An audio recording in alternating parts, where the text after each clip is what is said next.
আমি মিতা, বাড়ি বর্ধমান। বাবা রাজমিস্ত্রির জোগাড়ের কাজ করে। আমরা দুই বোন, আমি ছোট। দিদির বিয়ে হয়ে গেছে, 2 বছর হলো। বাড়িতে আমি, মা, বাবা আর অসুস্থ ঠাকুরদা। একদিন বাবা বাজার থেকে এসে মাকে বলল ঘর বারান্দা সুন্দর করে গোছাতে। বিকালে ছেলেপক্ষ আমাকে দেখতে আসবে। ছেলের বাড়ি থেকে বিকালে আমাকে দেখতে আসলো। দুই পক্ষরই পছন্দ হয়ে গেল। ছেলের বাড়িতে বেশি কেউ নেই, মা ও ছেলের সংসার। ছেলে রাজমিস্ত্রির কাজ করে। বাবা ভেবেছিল ছোট্ট পরিবার, আমার কোনো কষ্ট হবে না। তাই বাবা কোনো কিছুতেই না করেনি। ওদের দাবি ছিল খাট বিছানা আলমারি আর 50,000 টাকা নগদ। আর বলেছিল গয়না আপনারা যেমন পারবেন দেবেন। গয়না নিয়ে কোনো আলোচনাই হয়নি। বাবা সাধ্যমতো আমাকে কানের, ছেলের আংটি আর আমার হাতের চুড়ি, ওদের পণের টাকা, খাট আলমারি সব জোগাড় হয়ে গিয়েছিল। বিয়েটাও ভালোভাবে হয়ে গেল। বিয়ের পর মেয়েরা কত স্বপ্ন নিয়ে শ্বশুরবাড়িতে যায়। আমিও অনেক স্বপ্ন নিয়ে শ্বশুরবাড়িতে গিয়েছিলাম। কিন্তু সেই স্বপ্ন আমার ফুলশয্যার দিন ভেঙে তছনছ হয়ে গেল। আমি ঘরে খাটের উপরে কোণে সেজে বসে আছি। হঠাৎ আমার শাশুড়ি মা ঘরে এলো। আমাকে বলতে থাকলো, তোমার বাবা মা কেমন ছোট লোক যে সোনার চেন দেবে বলে দিল না। আমি বললাম, মা, বিয়ের আগে দেনা পাওনার কথা আমার সামনেই হয়েছে, চেন নিয়ে কোনো কথাই হয়নি। আমার শ্বশুরমশাই না থাকায় আমার মামা শ্বশুর গার্জেন এ বাড়ির। উনি দেখাশোনা থেকে পাকা কথা সব ওনার সাথেই হয়েছিল। কিন্তু সেই সময় আমার ননদ, মামা শ্বশুর সবাই আমার বাবাকে ঠকবাজ বলতে লাগলো। ফুলশয্যার ঘরে ওরা পালা করে আমাকে ও আমার বাপের বাড়ির সবাইকে ছোট করতে লাগলো। আমি কান্নায় ভেঙে পড়লাম। ওকেও দেখতে পাচ্ছি না। মনে মনে ভাবলাম ওর সামনেও তো কথা হয়েছিল, ও যদি এখন থাকতো তো প্রতিবাদ করত।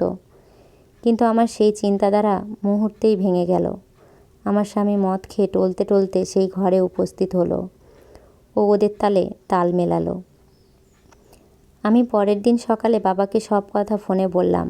বাবার পিসি আমার বাড়িতে এসে আমার শাশুড়িকে বলল, আমাকে কয়েক মাস সময় দিন, আমি আপনাদের ছেলে সোনার চেন গড়িয়ে দেব। আমার সুখের কথা ভেবে আমার বাবা কোনো প্রতিবাদ করেনি।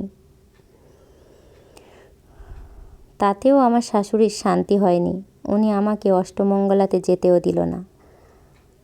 আমাকে কথাও জানিয়ে দিল যে আমার বাবা যতদিন না চেন দিচ্ছে ততদিন আমি বাপের বাড়িতে যেতে পারবো না। আমি একটু সেজেগুজে থাকলে আমার স্বামী আমাকে বলতো, এত সেজেগুজে থাকার কি আছে, পটের বিবি সেজে থাকলে কি চলবে? গতরে খেটে টাকা ইনকাম করতে হবে, লোকের সাথে মাঠে কাজ করতে হবে, মাঠে গরু ছাগল চড়াতে হবে। আমি কাঁদতে কাঁদতে বলতাম, আমি তো এসব কিছুই পারি না। আমার স্বামী আমাকে বলতো, পারো না তো কি, শিখতে হবে, না তো খাওয়াটা হবে কি করে?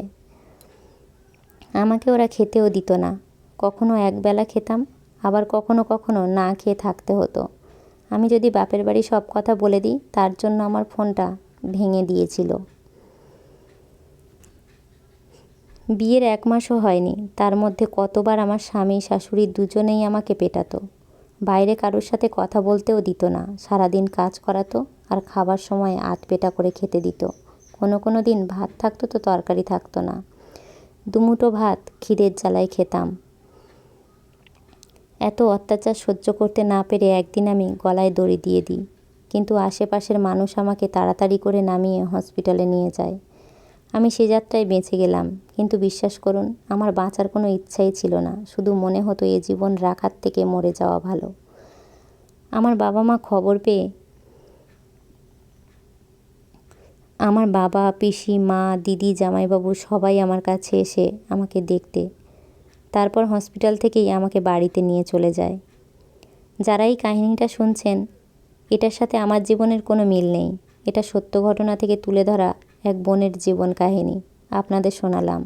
তবে শেষ পর্যন্ত দেখুন এই বোনটির কিভাবে তারা হত্যা করলো। তারা পুলিশের ভয়ে আর শাস্তি পাওয়ার ভয়ে মেয়ের বাড়িতে এসে হাতে পায়ে ধরে তাদের ভুল স্বীকার করে এমন ভালো মানুষই দেখালো, সবাই বিশ্বাস করে নিল ওরা হয়তো পাল্টে গেছে, ওদের ভুল বুঝতে পেরেছে। এই ভেবে মেয়েকে আবার শ্বশুরবাড়িতে সংসার করতে পাঠালো। কিন্তু কিছুদিন পর তাদের সেই ভালো মানুষই ঘুচে গেল। একদিন রাতে তার স্বামী মদ খেয়ে এসে মারতে মারতে মেরেই ফেলল। এরকম নরপিশাচ এই পৃথিবীতে ছেয়ে গেছে, শুধু ভালো মানুষগুলো তাদের চিনতে পারে না। তাই এদের বিশ্বাস করে প্রতিদিন এরকম কত মেয়ের প্রাণ যাচ্ছে। সবাই সাবধানে থাকবেন আর খারাপ মানুষদের থেকে দূরে থাকবেন। এরকম ঘটনা আরও